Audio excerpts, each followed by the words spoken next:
નમસ્કાર મિત્રો, welcome to યુવીસ education. ધોરણ 8ની અંદર જ્ઞાન સેતુમાં ગણિત વિષયમાં પ્રકરણ 1 વિશે ચર્ચા આપણે કરવાની છે. તો આ પ્રકરણ આપણે શરૂ કરીએ એની પહેલાં એક માહિતી દઈ દઉં. આ વિડીયોની અંદર તમને આ પ્રકરણમાં આવતી તમામ રીત વિશે અને જો વિડીયો તમે ધ્યાનથી જોશો તો તમામ દાખલા વિશે માહિતી તમને મળી જશે. પણ જો તમે એવી આશા રાખતા હોય કે બધા દાખલામાં ઉતારા મારવાનામાં આ વિડીયોમાંથી આપણને મળી રહેશે તો એ વસ્તુની આશા ના રાખતા, કારણ કે આમાં હું તમને રીત શીખવાડીશ, 1-2 દાખલા શીખવાડીશ, પણ બાકીના 1-2 દાખલા 3-1 દાખલા તમારે જાતે ગણવાના રહેશે, જેથી આપણે જે ખરેખર હેતુથી આ પુસ્તક બન્યું છે અને જે આપણે વર્ગખંડમાં કાર્ય કરીએ છીએ કે જે આપણે શીખીએ છીએ એ વસ્તુની પ્રથા ચાલુ રહે. તો મિત્રો શરૂ કરીએ આપણે પ્રકરણ 1. એની અંદર આપણને સંખ્યાઓની માહિતી આપી છે. તો સૌથી પહેલા આપી છે પ્રાકૃતિક સંખ્યા, એના પછી આપી છે પૂર્ણ સંખ્યા, એના પછી આપી છે ઋણ પૂર્ણાંકો અને પછી આપી છે પૂર્ણાંક સંખ્યાઓ. તો મિત્રો આની અંદર ફેર શું છે? તો જો પ્રાકૃતિક સંખ્યાની આપણે વાત કરીએ તો પ્રાકૃતિક સંખ્યામાં 1, 2, 3, 4, 5. જો આપણે આ સંખ્યા વિશે તો જાણીએ જ છીએ, ધન સંખ્યા વિશે, પછી ઋણ સંખ્યા વિશે અને શૂન્ય વિશે. ધન સંખ્યામાં બધા પ્લસ આપણે લખતા નથી, પણ બધી સંખ્યા કેવી હશે? પ્લસ હશે. ઋણ સંખ્યામાં બધાની આગળ ઓછાની નિશાની હશે અને શૂન્ય તો એક જ છે.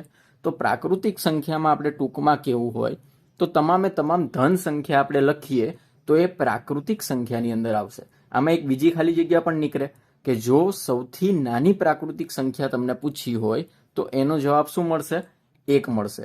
એના પછી છે પૂર્ણ સંખ્યાઓ. તો મિત્રો પ્રાકૃતિક સંખ્યામાં આપણે શું વાત કરી હતી? તમામ ધન સંખ્યાઓ આવતી રહેશે. હવે તમામ ધન સંખ્યામાં ફક્ત તમે એક 0 સંખ્યા એડ કરી દો તો એ તમને પૂર્ણ સંખ્યાઓ મળી જાય.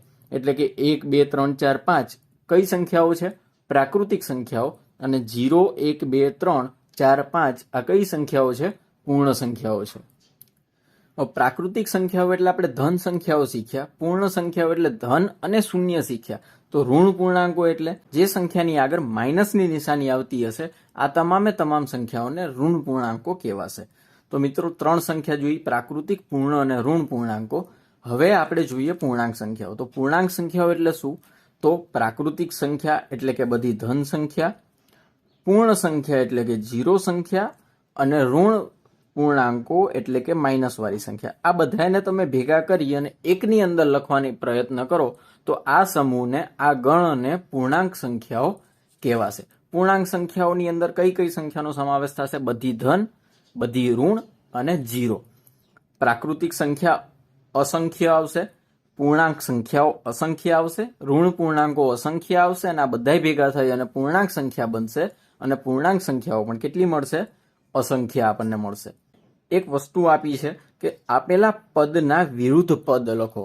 ગુજરાતીની અંદર વાત કરીએ તો તમારે સમાનાર્થી શબ્દ લખવાના છે. ક્યાં લખવાના છે?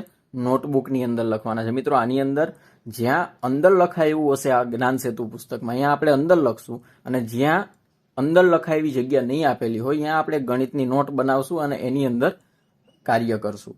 તો જો આમાં આપ્યું છે વજનમાં વધારો. હવે આનું વિરુદ્ધ શું થાય? તો વજનનું તો કાંઈ વિરુદ્ધ થાય નહીં, તો વધારાનું વિરુદ્ધ થાય. વધારો એટલે ઘટાડો. પછી 30 કિલોમીટર દક્ષિણમાં, 30નું વિરોધાર્થી ના થાય, કિલોમીટરનું ના થાય, દક્ષિણનું થાય. આપણે બોલીએ છીએ, યાદ કરો, ઉત્તર અને દક્ષિણ. એવી રીતના અહીંયા નુકસાનનું થશે અને અહીંયા ઉપરનું થશે. શું થશે? સહેજ વિચારી જુઓ. હવે આપણને કીધું છે કે નીચેના પૂર્ણાંકોને ચડતા ક્રમમાં ગોઠવું. મિત્રો પૂર્ણાંકો જ્યાં શબ્દ વાપર્યો હોય ત્યાં આપણે 3 વસ્તુ સમજશું. કઈ? હમણાં જ શીખી ગયા, પ્લસ, માઇનસ અને 0.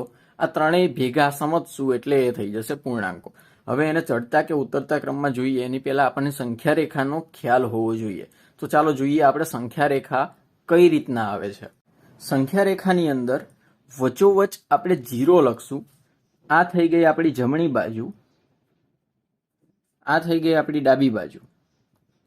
તો એક સાઈડ આપણે વચ્ચોવચ 0 લખી નાખ્યો. હવે બધી જમણી બાજુ જઈએ એમાં આપણે સંખ્યા લખશું ધન એટલે કે પ્લસ, અને ડાબી બાજુ આપણે સંખ્યા લખશું ઋણ એટલે કે માઇનસ. હવે એક વસ્તુ સંખ્યા રેખામાં વિચારી લો કે તમે જેમ 0 થી જમણી બાજુ જાઓ, 0 થી નહીં પણ આખી સંખ્યા રેખામાં જેમ જમણી બાજુ જાઓ એમ સંખ્યા મોટી આવતી જાય. જેનો સાદું ઉદાહરણ જોઈએ આપણે જમણી બાજુ જઈએ છીએ તો અહીંયા લીધું 0. 0 કરતાં જમણી બાજુ 1 છે, 0 કરતાં 1 મોટા, હા મોટા. પછી 1 પછી જમણી બાજુ શું છે? 2 છે, તો 1 કરતાં 2 મોટા, બરોબર છે. 2 કરતાં 3 મોટા, 3 કરતાં 4 મોટા. હવે આ ખ્યાલ આપણે મેળવવાનો છે ઋણ સંખ્યાઓ વિશે. તો જો -5 કરતાં 4 મોટા, 4 કરતાં -3 મોટા, -3 કરતાં -2 મોટા. હવે હું અહીં સંખ્યા લખી નાખું -45 અને -40. તો આ બંનેમાંથી મોટું કોણ? જો આપણને સાદી સંખ્યાઓ આપી હોત કે 45 અને 40, તો આપણે કોને મોટું કહેત? તો કે ભાઈ 45 મોટા છે. પણ ઋણ સંખ્યાઓ આપી છે એટલે ઋણ સંખ્યાઓમાં આપણે એવું જોવાનું કે જમણી બાજુ વધારે કઈ સંખ્યા આવે છે. તો 45 આવી રીતના આવશે. જો -45, -44, -43, -42, -41, -40 અને પછી આગળ એવી રીતના. તો 0 કરતાં નજીક આવે છે -40 એટલે મોટી સંખ્યા થશે -40. ખ્યાલ આવી ગયો મિત્રો? હજુ એકવાર જોઈ લો. -13 મોટા કે -18 મોટા? ખાલી આપણને 13 અને 18 આપ્યા હોત તો 18 મોટા થાત, પણ અહીંયા માઇનસ છે એટલે કોણ મોટું થશે? -13 મોટા થશે. ચાલો હવે જોઈએ આપણે ચડતો ક્રમ. પહેલા દાખલામાં બધી સંખ્યા આપણને માઇનસ આપી છે, એક 0 આપ્યા છે. તો માઇનસ કરતાં 0 જમણી બાજુ આવે એટલે સૌથી મોટી સંખ્યા કઈ થશે? 0 થશે. પણ ચડતો ક્રમ એટલે સૌથી પહેલા આપણે કોને લખશું? નાની સંખ્યાથી આપણે શરૂ કરશું. હવે નાની સંખ્યાથી શરૂ કરવા જઈએ તો આમાં સૌથી નાની સંખ્યા કઈ? તો જો આ આપણે દાખલો સોલ્વ કરીએ તો -7, એના પછી મોટી સંખ્યા -4, એના પછી -3, -2, છેલ્લે 0. તો આ આપણો થઈ ગયો ચડતો ક્રમ. અહીંયા પણ બધી માઇનસ આપેલી છે. તો ચડતા ક્રમમાં કઈ રીતના આવશે? સૌથી નાની પહેલા -18, -13, -12, -10 અને -9. તો મિત્રો બીજો દાખલો પણ તમને ખ્યાલ આવી ગયો હશે. પ્લસ વાળું જોવું હોય તો જોઈ લઈએ એક. તો સૌથી પહેલા નાની સંખ્યા કઈ આવશે?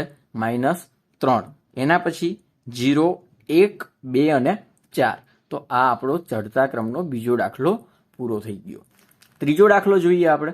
ત્રીજા દાખલામાં કીધું છે કે નીચે આપેલા ઋણ પૂર્ણાંક સંખ્યાના આધારે જવાબ આપો.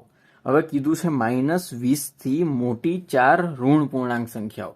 તો જો અહીંયા આપણે લખી નાખ્યા -20. -20 થી મોટી સંખ્યાઓ આ બાજુ આવશે કે આ બાજુ આવશે? વિચારો તો. આપણે શું કીધું હતું કે જ્યારે આપણે જમણી બાજુ જઈએ, આ થઈ ગઈ જમણી બાજુ, તો જ્યારે આપણે જમણી બાજુ જઈએ ત્યારે સંખ્યાઓ મોટી મળશે. તો -20 થી મોટી સંખ્યાઓ તો અહીંયા કેટલા આવશે? 21 આવશે કે 19 આવશે? યાદ કરો સંખ્યા રેખા. 19 લખતા હતા, અહીંયા 18 લખતા હતા, 17, -16, -15. તો જો થઈ ગઈ -19, 18, 17, 16 અને 15. 4 ના બદલે આપણે 5 લખી નાખી. 10 થી નાની 4 ઋણ પૂર્ણાંક. અહીંયા શું કીધું હતું? મોટી. અહીંયા શું કીધું છે? નાની. હવે મોટી સંખ્યા કઈ બાજુ આવતી હતી? જમણી બાજુ. નાની સંખ્યા કઈ બાજુ આવશે? ડાબી બાજુ. તો અહીંયા જો -10 લખી નાખીએ તો અહીંયા શું આવશે? -11, -12. આવી રીતના તમારે જવાનું ક્યાં? ડાબી બાજુ. કેમ? તમારે નાની સંખ્યા ગોતવાની છે. જો તમારે મોટી સંખ્યા ગોતવી હોત તો તમારે કઈ બાજુ જવું પડત? સંખ્યા રેખામાં જમણી બાજુ જવું પડત. મિત્રો આ દાખલા તમારે પાકી નોટની અંદર ગણવાના છે. આની અંદર આવી રીતના લખવાનો પ્રયત્ન ના કરતા. કઈ રીતના લખવું એમાં તકલીફ ના પડે એના માટે જો નોટની અંદર જ મેં લખ્યું છે. તો નીચે આપેલ ઋણ પૂર્ણાંક સંખ્યાના આધારે જવાબ આપો. પહેલો દાખલો -20 થી મોટી 4 ઋણ પૂર્ણાંક સંખ્યા તમારે કહેવાની છે. શું કરવાનું હતું? -20 લખવાના. કઈ બાજુ જવું પડે મોટી સંખ્યા માટે? જમણી બાજુ. -19, 18, -17, -16, -15. તો અહીંયા જવાબ લખી નાખ્યો આપણે. -20 થી મોટી ઋણ પૂર્ણાંક સંખ્યાઓ -19, -18, -17, -16, -15 છે. એના પછી એક દાખલો હતો કે -10 થી નાની 4 ઋણ પૂર્ણાંક સંખ્યાઓ લેવાની છે. તો એમાં શું કીધું હતું? -10 લખી નાખવાના અને જવાનું કઈ બાજુ? તમારે ડાબી બાજુ જવાનું. એના પછી ચોથો દાખલો છે કે નીચે આપેલ સંખ્યાના આધારે જવાબ આપો. હવે આમાં પહેલો દાખલો આપણને શું કીધો છે? તો પહેલા દાખલામાં કીધું છે કે જો આપણે -2 ની જમણી બાજુ 4 પગલાં ચાલીએ તો આપણે કઈ સંખ્યા મળે? તો પહેલા લખી નાખો -2. તમારે એ બાજુ લખવાની કે જમણી બાજુ કે ડાબી બાજુ ચાલવાની જગ્યા તમને મળી રહે. હવે તમે અહીંયા ઠેઠ લખી નાખો તો પછી આગળ તમને ચાલવાની જગ્યા મળશે નહીં. કેટલા ડગલા ચાલવાના છે? 1, 2, 3 અને 4. તો -2 થી પહેલું ડગલું શું આવશે? -1, પછી 0, 1 અને 2. તો -2 થી જમણી બાજુ 4 પગલા ચાલીએ તો આપણને સંખ્યા કઈ મળશે? 2 મળશે. એના પછી બીજો દાખલો છે જો આપણે 1 ની ડાબી બાજુ 5 પગલા ચાલીએ આવી રીતના 1 લખી નાખવાનો. પછી કેટલા પગલા? 1 2 3 4 અને 5. ઉચ્ચક તમે કહી દો તો કઈ રીતના મળશે? જો 1 બીજું ત્રીજું ચોથું અહીંયા શું હશે? -3 અને પાંચમું પગલું અહીંયા શું હશે? -4. તો મિત્રો આવી રીતના ત્રીજો દાખલો જોઈએ આપણે. તો ત્રીજા દાખલામાં આપણને કીધું છે કે જો આપણે સંખ્યા રેખા ઉપર -8 હોય અને -13 ઉપર પહોંચવું હોય તો કઈ દિશામાં ચાલવું પડે? તો જો -8 અહીંયા ક્યાંક આવશે, એના પછી આવે -9, -10, -11, -12, -13. -8 ઉપરથી -13 ઉપર જવું છે. કઈ દિશા થઈ આ? તો ડાબી દિશા. તો શું જવાબ આવશે? જો આપણે -8 થી -13 ઉપર જવું હોય તો આપણે ડાબી દિશામાં ચાલવું પડે. એના પછી આપણે પૂર્ણાંક સંખ્યાના સરવાળા કરવાના છે. હવે મિત્રો આ સરવાળા હું તમને શીખવાડું, 3 દાખલા શીખવાડીશ. એમાં જાતે ગણીએ પાછળના પેજ ઉપર જે આપ્યું છે એમાં પહેલો દાખલો આખો આવી જશે કે જે તમારે ચોપડામાં આવી રીતના લખવાનું છે કે જે આપણે આ 3 દાખલા કરીએ છીએ. તો પહેલો દાખલો આપ્યો છે 5 વત્તા ઓછા 3. 5 એટલે ધન સંખ્યા. ધન સંખ્યા કઈ બાજુ આવે? જમણી બાજુ. ઓછા કઈ બાજુ આવે? ડાબી બાજુ. તો પહેલા આપણે 5 ઉપર જતા રહીએ. તો અહીંયા 5 ઉપર પહોંચી ગયા આપણે. હવે કેટલા ડગલા જવાનું છે? 3 ડગલા જવાનું છે. ઓછા છે એટલે કઈ બાજુ જવું પડશે? આપણે ડાબી બાજુ જવું પડશે. તો 5 થી 1 2 અને 3. તો આ આપણને જવાબ મળશે. તો અહીંયા આવી રીતના તીર મારી અને આકાર આપી દઈએ. ખ્યાલ આવી ગયો? આની ઉપર શું લખાશે? 5 વત્તા ઓછા 3 બરાબર 2. એના પછી જો -1 વત્તા -2 વત્તા -3. તો પહેલો આંકડો હોય અહીંયા પહોંચી જઈએ આપણે. પહેલો આંકડો કયો છે? -1. તો અહીંયા આપણે પહોંચી ગયા. ત્યાંથી જવાનું છે કેટલા ડગલા? 2 ડગલા. કઈ બાજુ? માઇનસની નિશાની એટલે ડાબી બાજુ આપણે જવું પડશે. તો અહીંયાથી 2 ડગલા ડાબી બાજુ, 1 અને 2. તો પહેલા આપણે અહીંયા પહોંચ્યા અને હજુ અહીંયા ઊભું રહેવાનું છે? ના, હજુ એમાં કેટલા આગળ વધવાનું છે? 3 ડગલા. પણ કઈ બાજુ? ફરીથી ડાબી બાજુ. તો અહીંયા 1 2 અને 3. તો અહીંયાથી ફરીથી કૂદકો મારી અને ક્યાં પહોંચશું આપણે? -6. તો આનો જવાબ શું આવશે? -6. યાદ શું રાખવાનું તમારે? તો જો પ્લસ સંખ્યા આપી હોય તો તમારે જવાનું જમણી બાજુ. જો માઇનસ સંખ્યા આપી હોય તો તમારે જવાનું ડાબી બાજુ. જેટલી સંખ્યા આપી હોય એટલા ડગલા તમારે જવાનું. એના પછી ત્રીજો દાખલો જોઈએ તો -2 વત્તા 8 વત્તા -4. આપણે પ્લસની વાત કરી, માઇનસની વાત કરી, પણ માઇનસ અને પ્લસ બે ભેગું હોય એવી વાત તો આપણે કરી નથી. તો અહીંયા જુઓ -2. -2 થી જવાનું છે 8 ડગલા. પ્લસ છે એટલે કઈ બાજુ જશું આપણે? જમણી બાજુ જશું. તો અહીંયાથી ચાલુ કરો. 1 2 3 4 5 6 7 અને 8. તો અહીંથી ડાયરેક્ટ આપણે કૂદકો મારી અને ક્યાં પહોંચી જશું? 6 ઉપર પહોંચી જશું. હવે 6 ઉપર રહેવાનું છે આપણે? તો કે ના. ક્યાં જવાનું છે? 4 ડગલા જવાનું છે. કઈ બાજુ જવાનું છે? માઇનસ છે એટલે ડાબી બાજુ જવાનું છે. તો 1 2 3 અને 4. તો અહીંથી ફરીથી કૂદકો મારી અને ક્યાં આવશું આપણે? અહીંયા આવશું. અને આનો જવાબ આપણને શું મળશે? 2 મળશે. મિત્રો આ થઈ સંખ્યા રેખાના આધારે સરવાળા. જો તમને પરીક્ષામાં કદાચ આવો પ્રશ્ન પૂછે કે સંખ્યા રેખાના આધારે સરવાળા કરો તો તમારે આવી રીતના આપણે જે દાખલા ગણ્યા એ દાખલા તમારે પરીક્ષામાં ગણવાના રહેશે. હવે પછી જે રકમ છે એ રકમ એવી છે કે સંખ્યા રેખાના ઉપયોગ વગર સરવાળા કરવાના છે. એની અંદર મિત્રો હું જે બોલું એ વસ્તુના શબ્દો તમે પકડશો તો તમને નહીં વાંધો આવે. હવે જો પહેલો દાખલો છે 11 વત્તા ઓછા 7. પહેલા જોઈ લો કે આ બંનેમાંથી મોટી સંખ્યા કઈ? તો મોટી સંખ્યાને આપણે અહીંયા લખી નાખ્યા 11. નાની સંખ્યા કઈ? તો નાની સંખ્યાને અહીંયા લખી નાખ્યા આપણે. અને મોટી સંખ્યા વત્તા છે, નાની સંખ્યા ઓછા છે. તો આપણે કરી નાખીએ અહીંયા બાદબાકી. કેમ બાદબાકી કરી? તો કારણ કે 11માંથી આપણે 7 બાદ કરવાના છે. તો 11માંથી 7 બાદ થાય તો અહીંયા દસકો આવશે એટલે અહીંયા થઈ જશે 11, અહીંયા થઈ જશે 0. 11માંથી 7 જાય એટલે 8 9 10 અને 11. તો અહીં જવાબ મળ્યો 4. આ દાખલો તો ખરેખર સહેલો હતો. હવે જુઓ બીજો દાખલો. હવે આ બંનેમાંથી મોટું કોણ? 18. લખી નાખ્યા આપણે 18. એમાંથી બીજી સંખ્યા કઈ છે?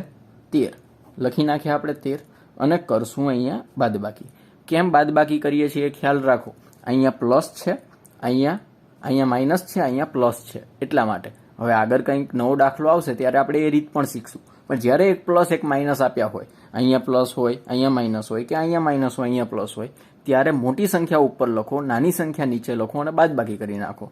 તો 8માંથી 3 જાય તો 5, 1માંથી 1 જાય તો 0. તો જવાબ શું મળશે? અહીંયા +4, અહીંયા મળશે +5. હવે જો એવો દાખલો આવે કે અહીંયા જવાબ માઇનસ મળતો હોય તો જો ત્રીજો દાખલો આપણી જોડે છે. હવે એમાં ફરીથી એ જ કરવાનું. અહીંયા પ્લસ છે, અહીંયા માઇનસ છે, તો પહેલાં માઇનસવાળી સંખ્યા, મોટી સંખ્યાને લખી નાખો. લખી નાખી મોટી સંખ્યાને. એના પછી શું કરશું? તો બાકી જે સંખ્યા વધી એને અહીંયા લખી નાખો. 1 + 1 માઇનસ એટલે બાદબાકી જ કરવાની. તો બાદબાકી કરી નાખી. 4માંથી 7 ના જાય તો અહીંયા થઈ જશે 14, અહીંયા થઈ જશે 4. 14માંથી 7 જાય તો 7, 4માંથી 3 જાય તો 1, 3માંથી 1 જાય તો 2. જવાબ આપણને મળ્યો 217. હવે એક ખ્યાલ રાખવા જેવી વાત, તો અહીંયા પ્લસ શું છે? 137. માઇનસ શું છે? 354. મોટી સંખ્યા કોની? માઇનસની. તો આપણો જવાબ શું મળે? માઇનસ. અહીંયા ઉપર જુઓ, પ્લસ કોણ હતું? 11, માઇનસ 7. મોટું કોણ? 11 અને એક એવા પ્લસ, તો જવાબ પ્લસ. જે મોટું છે એ મોટાની નિશાની જવાબમાં આવે. આ બંનેમાંથી મોટું કોણ? આ. તો આની નિશાની જવાબની અંદર. હવે ચોથો દાખલો કે જેની અંદર 2 પ્લસ છે અને 2 માઇનસ છે. તો મિત્રો આમાં શું કરશું? તો પહેલા પ્લસ પ્લસ વાળાને અલગથી કરી લઈએ, માઇનસ માઇનસ વાળાને અલગથી કરી લઈએ. તો 7 અને 9, 4 અને 16 બંનેના સરવાળા કરીએ આપણે. યાદ શું રાખવાનું? તો જો બંને નિશાની પ્લસ હોય કે બંને નિશાની માઇનસ હોય, આ બંને સંજોગોમાં સરવાળો થાય. બંને નિશાની પ્લસ હોય કાં તો બંને નિશાની માઇનસ હોય ત્યારે સરવાળો થાય. તો જો અહીંયા બંને નિશાની માઇનસ છે, સરવાળો કર્યો. બંને નિશાની પ્લસ છે, સરવાળો કર્યો. તો 9 ને 7 અહીંયા થઈ જશે 15, 14 ને 16 ને 6 અહીંયા થઈ જશે 20. હવે આમાં નિશાની કઈ આવે જવાબમાં? તો જવાબમાં જે જેની નિશાની હોય એ જવાબમાં આવતું રહેશે. આ બંને નિશાની કેવી હતી? માઇનસ, તો આનો જવાબ માઇનસ. આ બંનેની નિશાની કેવી હતી? પ્લસ, તો આનો જવાબ પ્લસ. હવે આપણી જોડે રકમ શું વધી? -15 + 20. હવે આ તો પહેલા જેવું થઈ ગયું. તો આમાં આપણે શું કરશું? હવે પહેલા મોટાને લખી નાખો, પછી નાનાને લખી નાખો, બાદબાકી કરી નાખો. 20માંથી 15 જાય તો જવાબ 5. મોટું કોણ છે? 20, તો એની નિશાની +5. તો આ આપણને જવાબ મળી ગયો. તો મિત્રો બાકીના દાખલા છે સંખ્યા રેખાના ઉપયોગ વગર સરવાળા કરવાના, એ તમે જાતે કરો. આ સેજ મગજ દોડાવવાની વાત છે, એ તમને ન ખબર પડે, ન રીત સમજાય તો મને જણાવજો. અલગથી આનો એક વિડીયો બનાવી નાખશું અને તમને કમ્પ્લેટ ખ્યાલ પડી જાય, કમ્પ્લેટ આવડી જાય એવી રીતના સમજણ પાડશું. પેટર્ન ઓળખી અને આગળ વધો. આની અંદર આપણે શું કરશું? તો જોવાનું છે કે કઈ સંખ્યા પછી કેટલા અંક પછી બીજી સંખ્યા આવે છે. તો 7માંથી કેટલા ઓછા કરો તો 3 આવે? તો 4 ઓછા કરો તો 3 આવે. તો 3માંથી 4 ઓછા કરીને 1 આવ્યા અને 1માંથી 4 ઓછા કરીને 5 આવ્યા. તો 5માંથી 4 ઓછા કરીને શું આવશે? 9. 9માંથી 4 ઓછા કરીને શું આવશે? 13. 13માંથી 4 ઓછા કરીને શું આવશે? 13 ને 4 17 અને 17 ને 4 21. તો આપણી થઈ ગઈ પેટર્ન પૂરી.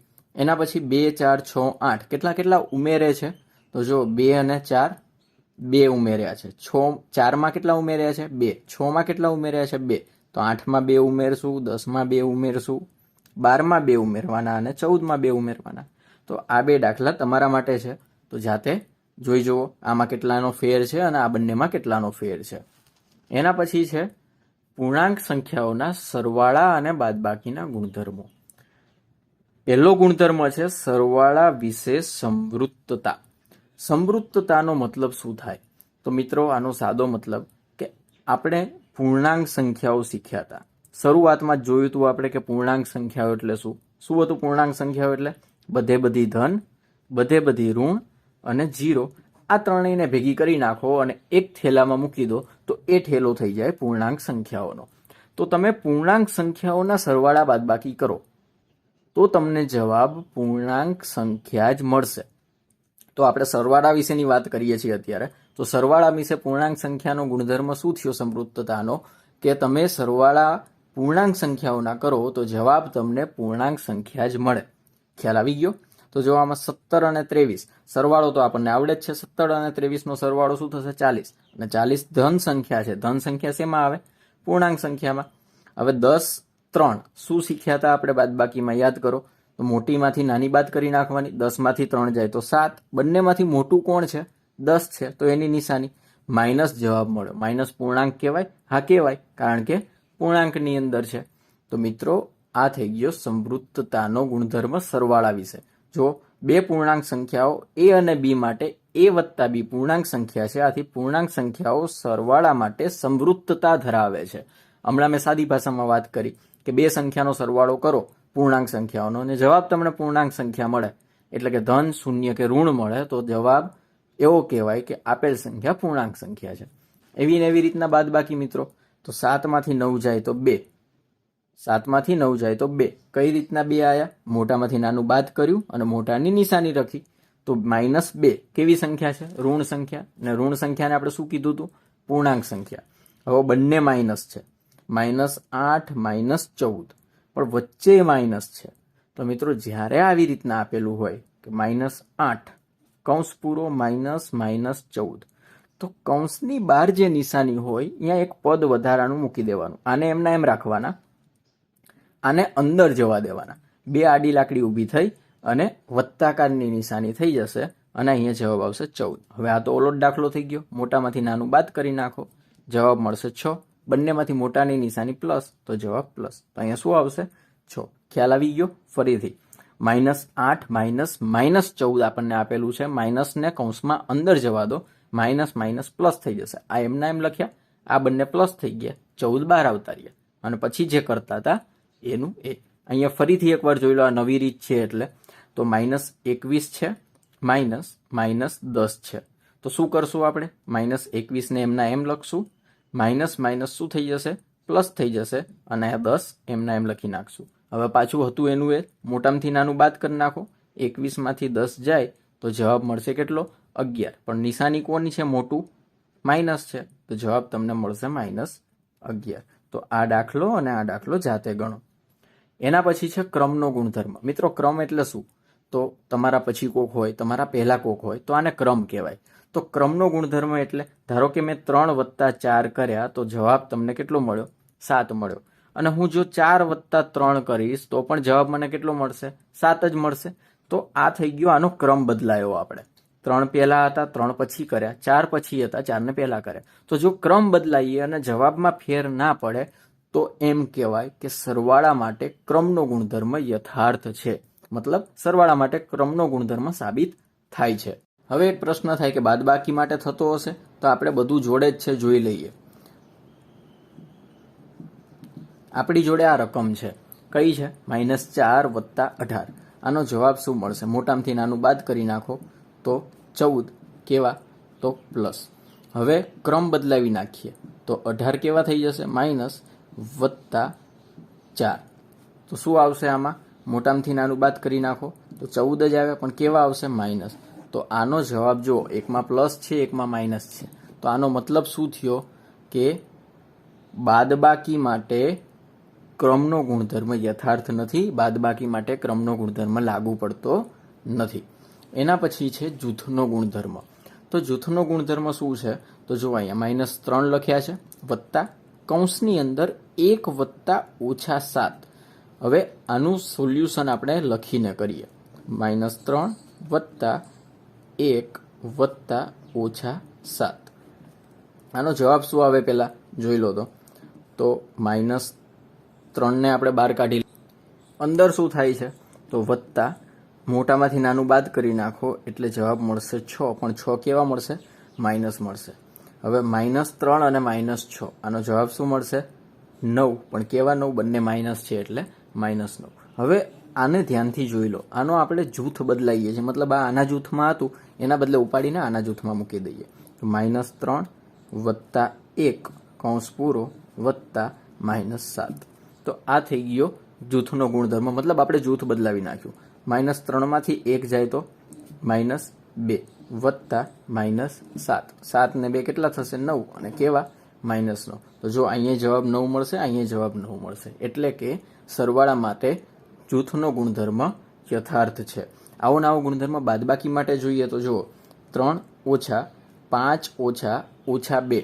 હવે જો 3 એમના એમ રાખ્યા ઓછા 5 આની અંદર મોકલી દીધા એટલે આ 2 કેવા થઈ જશે +2 થઈ જશે. 5 ને 2 7. 3 એમના એમ ઓછા એમના એમ 3 માંથી 7 જાય તો 4. મોટામાંથી નાનું બાદ કરીને મોટાની નિશાની એટલે 4. હવે આનું જૂથ બદલાઈએ આપણે એટલે કે આ 5 અંદર હતા એને બહાર કાઢી નાખીએ તો 3 ઓછા 5 ઓછા ઓછા 2. હવે 3 માંથી 5 જાય તો -2 ઓછે ઓછે +2 એટલે કે -2 + 2 એટલે જવાબ શું મળ્યો 0. આનો મતલબ એવો થાય કે બાદબાકી માટે જૂથનો ગુણધર્મ યથાર્થ નથી. એના પછી છે સરવાળા માટે તટસ્થતાનો ગુણધર્મ. તટસ્થ સંખ્યા એટલે શું? તો જે સંખ્યાને તમે કોઈ પણ સંખ્યામાં ઉમેરો તો એ સંખ્યામાં ફેરફાર ના થાય તો એને તટસ્થ સંખ્યા કહેવાય.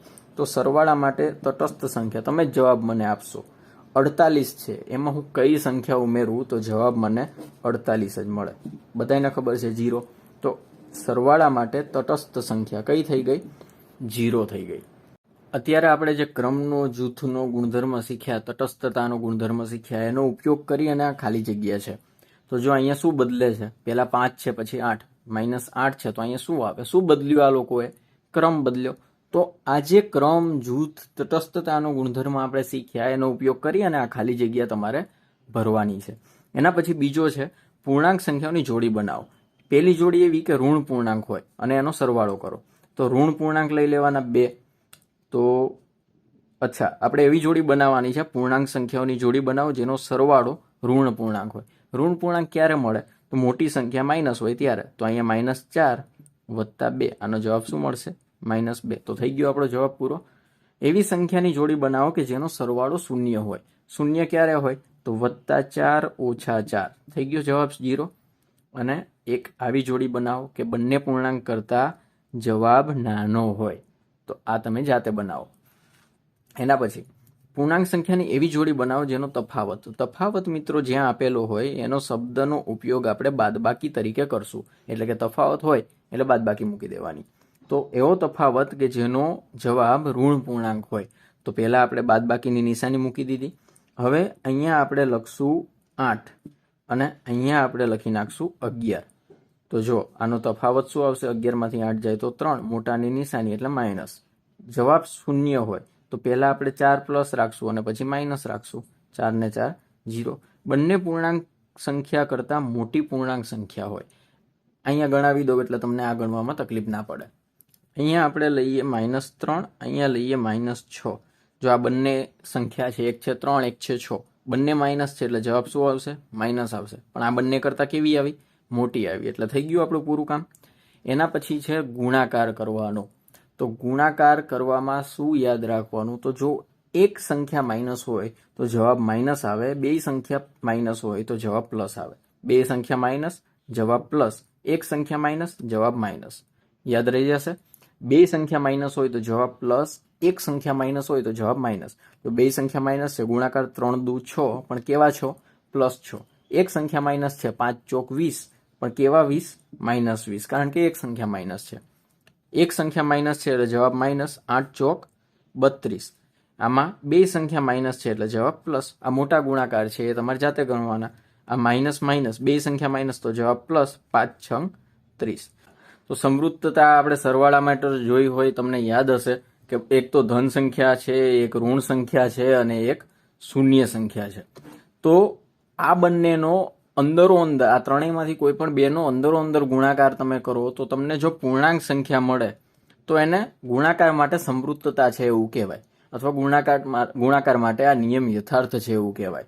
તો જો -2 અને -5 હમણાં શું વાત કરીએ આપણે તો બંને માઇનસ હોય તો જવાબ શું મળશે પ્લસ મળશે. એટલે 5 દુ 10 તો 10 કેવી સંખ્યા છે ધન અને ધન સંખ્યા શેમાં આવશે પૂર્ણાંકની અંદર આવશે.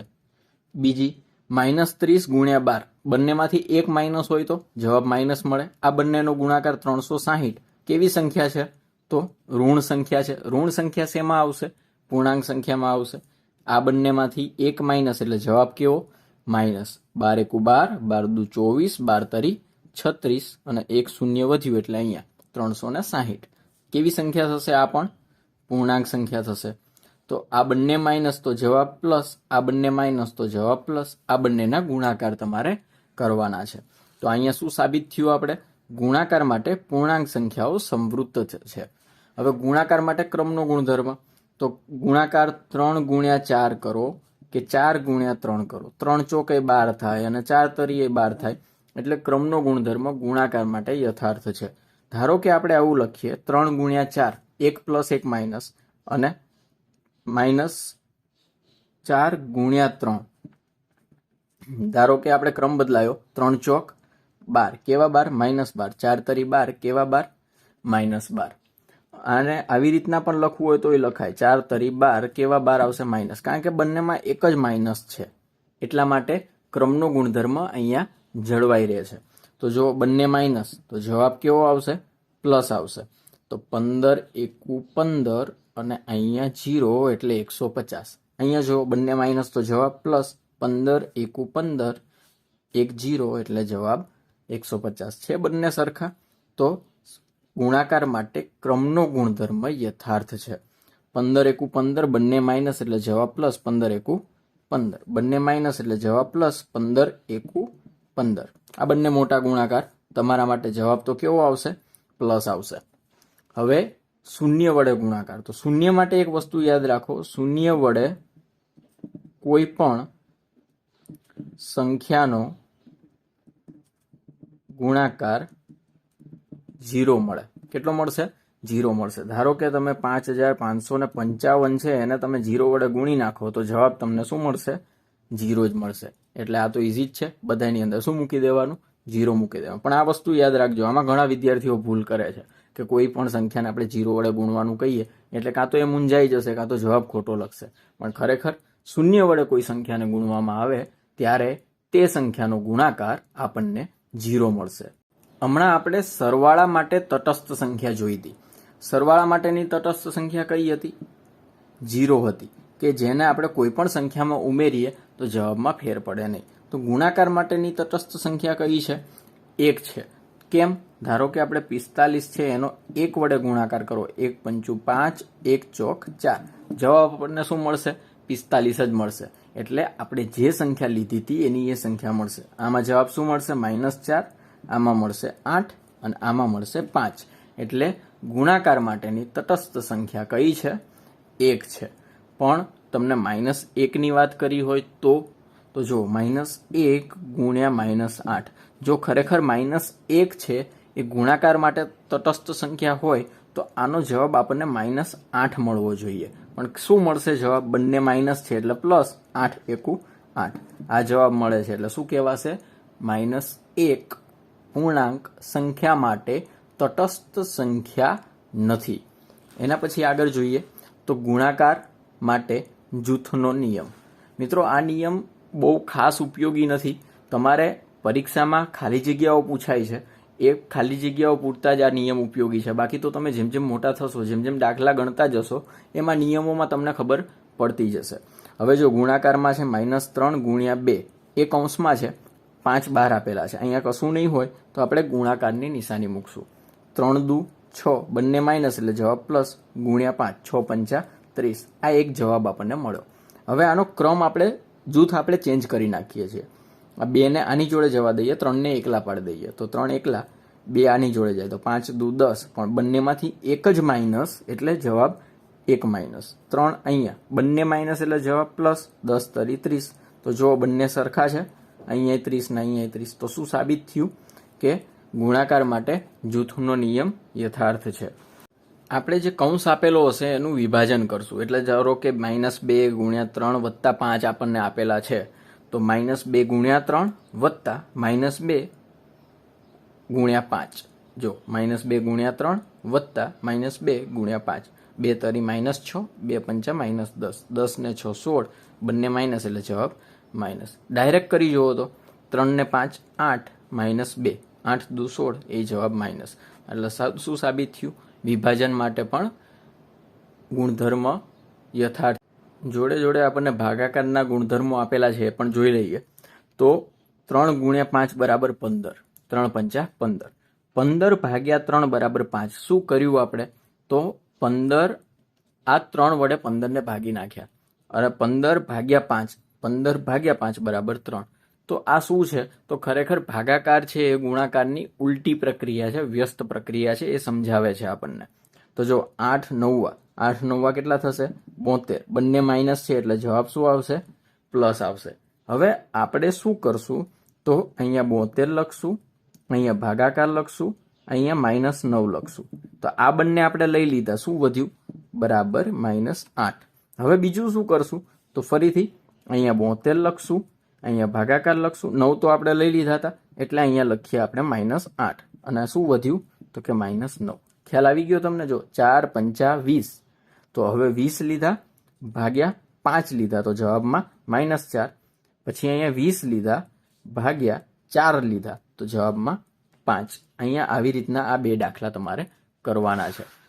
એના પછી આગળ જુઓ તો અહીંયા ગુણધર્મો ટૂંકમાં આપી દીધા છે આપણને કે પૂર્ણાંક સંખ્યાઓ ભાગાકાર માટે સમક્રમી નથી. મતલબ 3 ભાગ્યા 5 હોય, આનો જવાબ જે મળે એ 5 ભાગ્યા 3નો જવાબ મળે નહીં. પૂર્ણાંક સંખ્યાઓ માટે a ભાગ્યા 0, તમે કોઈ પણ સંખ્યાના છેદમાં 0 મૂકી અને ભાગાકાર કરી શકો નહીં, એટલે આપણને જવાબ મળશે નહીં. કોઈ પણ પૂર્ણાંક સંખ્યા માટે a ભાગ્યા 1 બરાબર a મળે. 5 ભાગ્યા 1 કરો, જવાબ તમને 5 મળે. 8 ભાગ્યા 1 કરો, જવાબ તમને 8 મળે.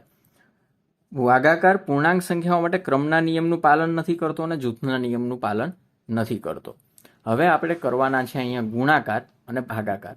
થોડાક દાખલાઓ આપણે જોઈ જ ગયા છીએ આગળ. અહીંયા ચકાસવાનું છે અને અહીંયા એક આપણને પ્રશ્ન આપેલો છે. તો મિત્રો આ આખો દાખલો હું તમારી ઉપર છોડું છું. આ ચકાસવામાંથી એક દાખલો આપણે જોઈ લેશું અને આ ત્રીજો દાખલો છે એમાં આપણે શું કરીએ એ અત્યારે ચર્ચા કરી લઈએ. તો વર્ગ કસોટી પત્રકમાં કુલ 10 પ્રશ્નો છે. દરેક સાચા જવાબના 5 ગુણ અને ખોટા જવાબના -2 ગુણ છે. પ્રશ્ન નહીં લખવાના, 0 ગુણ કપાય છે. હવે શું થાય છે? તો મોહન 4 સાચા લખે છે. 4 સાચા. સાચાના કેટલા ગુણ છે? 5. તો એને સાચાના ગુણ કેટલા મળ્યા? 20 ગુણ મળ્યા. ખોટા કેટલા લખે છે? 6. તો 6 ગુણ્યા -2. કેમ? કારણ કે -2 ગુણ છે. તો 6 દુ 12. બંનેમાંથી એક માઇનસ એટલે માઇનસ. તો અહીંયા શું લખશું? સાચાના ગુણ અને અહીંયા ખોટાના ગુણ. હવે ટોટલ એને શું ગુણ મળશે? તો આ બેનો શું કરવાનો? સરવાળો. એટલે 20માંથી 12 બાદ કરવાના. શું જવાબ મળશે? 8. તો મોહનને કુલ કેટલા ગુણ મળશે? 8 ગુણ આપણે મોહનને મળશે. એવી રીતના રેશમાના 5 સાચા. સાચા હોય એને કેટલા વડે ગુણશું આપણે? 5 વડે. ખોટા છે એને કેટલા વડે ગુણશું? -2 વડે. અને જે જવાબ મળે એ જવાબ આપણે લખી નાખશું. અહીંયા આપણને દાખલામાં ચકાસવાનું કીધું છે. ચકાસવામાં રકમ છે 18 ગુણ્યા કૌંસમાં 7 વત્તા -3 બરાબર 18 ગુણ્યા 7 વત્તા 18 ગુણ્યા 3. ડાબી બાજુ એટલે આ ભાગ, જમણી બાજુ એટલે આ ભાગ. તો પહેલા આપણે ડાબી બાજુનું સોલ્યુશન કરીએ. તો 18 એમના એમ લખશું ગુણ્યા કૌંસની અંદર 7 વત્તા -3 એટલે 7માંથી 3 જાય તો જવાબ મળશે 4. 18 ગુણ્યા 4, 18 ચોક કેટલા થશે? 76. તો આપણને ડાબી બાજુનો જવાબ શું મળશે? 76 મળશે. એવી રીતના આપણે જમણી બાજુનો જવાબ શોધીએ તો 18 ગુણ્યા 7 વત્તા 18 ગુણ્યા -3. 18 સત્તા 126 વત્તા 18 તરી 54. પણ કેવા 54? -54. હવે 126 -54. 126માંથી 54 તમે બાદ કરો, 6માંથી 4 જાય, 6માંથી 4 જાય તો 2, 12માંથી 5 જાય તો 7. અહીંયા 18 ચોક કેટલા આવશે? 72 આવશે. 76 નહીં આવે. તો અહીંયા જો ડાબી બાજુ અને જમણી બાજુ બંને કેવા થઈ જાય છે? સરખા થઈ જાય છે. એટલે આપણો જવાબ સરખો મળશે. એટલે અહીંયા આપણે સાબિત કરી શકીએ કે ડાબી બાજુ બરાબર જમણી બાજુ. એટલે જે આપણને વિધાન આપેલું છે એ વિધાન સત્ય છે. એના પછી ભાગાકારમાં પહેલો દાખલો છે -30 ભાગ્યા 10. 0 0 જતા રહેશે. 3/1 એટલે જવાબ શું મળશે? 3. એટલે આનો જવાબ -3. એના પછી -36 ભાગ્યા 9 -9. સાદો ભાગાકાર જ કરવાનો. 9 ચોક 36 0 0. તો આનો જવાબ મળશે 4. પણ બંને માઇનસ છે એટલે જવાબ કેવો મળશે? પ્લસ મળશે. તો આવી રીતના ભાગાકાર કરી શકાય. કોઈ પણ આપણે હમણાં જોયું હતું એ શું જોયું હતું? કોઈપણના છેદમાં તમે 0 લખો તો જવાબ તમને ના મળે, પણ કોઈના અંશમાં 0 હોય, 0 ભાગ્યા -12, તો આનો જવાબ 0 જ મળશે. આ યાદ રાખો કે 12 છેદમાં 0 હોય તો જવાબ તમને ના મળે, પણ 0 છેદમાં 12 હોય તો જવાબ તમને 0 મળે. એના પછી A, B અને C ની કિંમત માટે ચકાસવાનું છે. આ છે ડાબી બાજુ અને આ છે જમણી બાજુ. એટલે કે આને રકમ એક લખી નાખીએ આપણે, તો 12 ભાગ્યા -4 વત્તા 2, આ થઈ ગઈ ડાબી બાજુ, અને 12 ભાગ્યા -4 વત્તા 12 ભાગ્યા 2, આ થઈ ગઈ જમણી બાજુ. તો આ આપણે ચકાસવાનું છે કે ડાબી બાજુ એ બરાબર છે કે નહીં. એના પછી ત્રીજો દાખલો છે. ત્રીજા દાખલામાં આપણને એવું કીધું છે કે 369 ને કેટલા વડે આપણે ભાગીએ તો 369 મળે. કેટલા વડે ભાગો તો 1 વડે. -75 ને કેટલા વડે ભાગો તો 1 મળે, -1 એટલે 75 વડે. -206 ને કેટલા વડે ભાગો તો +1 મળે. તો બંને માઇનસ હોય તો જ આવું થાય, તો -206. -87 જવાબ લાવવાના છે, 1 વડે ભાગવાના છે. કેટલા વડે ભાગો તો -87 ને 1 વડે ભાગો તો જવાબ -87 મળશે. અને કઈ સંખ્યાને 4 વડે ભાગો તો જવાબ 3 મળે. 4 તરી 12, પણ કેવા 12? -12. તો મિત્રો અહીંયા પહેલું ચેપ્ટર પૂરું થાય છે. આશા રાખું છું તમને બધો ખ્યાલ આવી ગયો હશે. કદાચ કોઈ ખ્યાલ ના આવ્યો હોય તો મને કોમેન્ટ કરીને જણાવો. Thank you. આભાર.